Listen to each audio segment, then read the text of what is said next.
35 लाख रुपए में अपना घर 5 मरले का कैसे बनाया जाता है? गवर्नमेंट ऑफ पाकिस्तान ने जो अपनी स्कीम लॉन्च की हुई है अपना घर अपना आशियाना के नाम से, उसमें गवर्नमेंट की तरफ से आपको 5 मरला घर के लिए उसको कंस्ट्रक्ट करने के लिए 5 मरला के घर के लिए सिर्फ़ और सिर्फ 35 लाख रुपए की अमाउंट आसान एक साथ पे ऑफ़र की जा रही है। लेकिन सवाल ये है कि 35 लाख रुपए में 5 मरले का घर बन सकता है? तो ऐसा बिल्कुल नहीं है। क्योंकि 5 मरले का जो ग्रे स्ट्रक्चर है उसकी कम से कम भी जो कॉस्ट आती है प्लस मटेरियल के साथ वो 60 से 70 लाख रुपए है।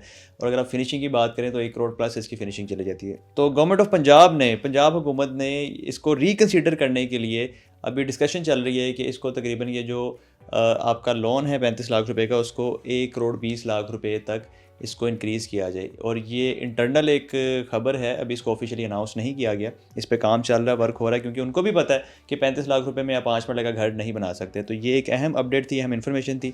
इसके लिए थोड़ा-सा वेट करें, जैसे ही इसकी ऑफ़िशियल ख़बर आएगी, ऑफ़िशियल न्यूज़ आएगी, इंशाल्लाह आपके साथ सारी डिटेल शेयर करेंगे। लेकिन होपफुली उम्मीद है कि इसको रिवाइज़ करके 35 लाख से बढ़ाया जाएगा। वो 1 करोड़ 20 तक बढ़ाते हैं या कोई 70-80 लाख तक बढ़ाते हैं, ये वक़्त बताएगा।